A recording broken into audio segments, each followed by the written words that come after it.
வணக்கங்க.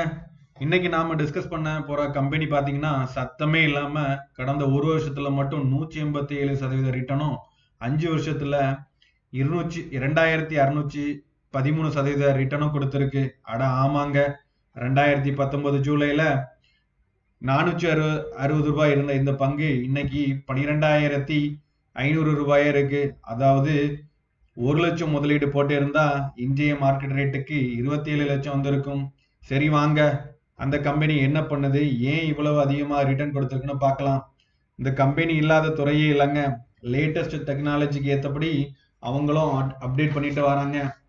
இந்த கம்பெனி வந்து 1997ல 94ல கலர் டிவி மேனுஃபேக்சரிங்ல தொடங்கி washing machine, mobile phone, security system, medical electronics, automatic mechanics, refrigerators அப்படின்னு எல்லா எலக்ட்ரானிக் மேனுஃபேக்சரிங் செக்டரிலும் இருக்காங்க. கன்சியூமர் எலக்ட்ரானிக் மார்க்கெட்ல ஃபர்ஸ்ட் இவங்க தான். 35% இந்தியாவில் உள்ள எல்இடி டிவி இவங்க தான் தயாரிக்கிறாங்க. லைட்டிங் சொல்யூஷன்ல இந்திய மார்க்கெட்ல 4வதுல இருக்கிறாங்க. ஹோம் அப்ளையன்ஸ்ல முன்னணி நிறுவனங்களான Samsung, Godrej, Walters, Panasonic, Harrier கூட சேர்ந்து fully automatic, semi automatic washing machine தயாரிக்கிறாங்க. இவங்களோட strongest area mobile phone and EMS segment. Strong manufacturing capabilities for 2G, 4G, 5G phones. PLI schemes பெற்ற முதல் கம்பெனி இவங்க தான். இதுதான் இந்த கம்பெனியோட வேகமான வளர்ச்சிக்கு ஒரு காரணம். இந்த கம்பெனியின் மொத்த வருவாயில 43% மொபைல் போன் அண்ட் இஎம்எஸ் பிசினஸ்ல இருந்து வருது. இவங்களோட major customer Samsung, Motorola, Nokia, itel, Jio, Karbonn. Mobile and EMS year 18-19ல 355 கோடியில இருந்து பைனான்சியல் இயர் 22-23ல 5224 கோடியாக வருவாய் உயர்ந்துள்ளது.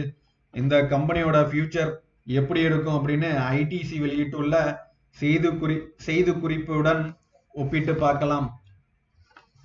இன்டர்நேஷனல் ட்ரேட் சென்டர் வெளியிட்டுள்ள அறிக்கையின்படி கடந்த ஆண்டில் இந்தியாவில் தயாரிக்கப்பட்டு ஏற்றுமதி செய்யப்பட்ட மொபைல் போன் மதிப்பு கடந்த ஆண்டை விட இந்த ஆண்டு 40% வளர்ச்சி அடைந்துள்ளது. அதே சமயத்தில் சைனா 2.7% பின்னோக்கியும், வியட்நாம் 17% சரிவையும் கொண்டுள்ளது. இந்த தகவலின் அடிப்படையில் எலக்ட்ரானிக் மேனுஃபேக்சர் செக்டர் நல்ல ஒரு வளர்ச்சி அடையும் அப்படின்னு எதிர்பார்க்கப்படுகிறது. இந்த காணொளியில் சொல்லப்பட்டுள்ள கருத்துக்கள் அனைத்தும் தகவல்கள் மட்டுமே. I am not a SEBI registered advisor.